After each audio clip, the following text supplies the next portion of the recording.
तर गाईस आज आहे महाशिवरात्री, त्यानिमित्ताने आमच्या घरी सगळ्यांचा उपवास आहे, मला आणि माझ्या भावाला सोडून. आणि इथं चालू होते याचे नखरे.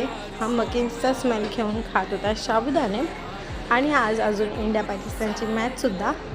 तर आम्ही रेडी वगैरे होऊन आम्ही निघालेलो मंदिरात जाण्यासाठी. मी सकाळी नाही गेली कारण की सकाळी खूपच गर्दी असते, म्हणून आम्ही चाललो होतो संध्याकाळी. आणि गाईस हा मुलुंडमधला तो ब्रिज आहे जिथं काल एक घटना घडली होती. आम्हाला त्या रोडच्या इथून जाताना पण थोडंसं टेन्शन येत होतं, म्हणून आम्ही खूप स्पीडमध्ये गाडी चालवली कारण काल तिथे झालं होता एक ॲक्सिडेंट म्हणून. आणि मग फायनली आम्ही पोचलो मंदिरात, तिथे गेलं दर्शन वगैरे.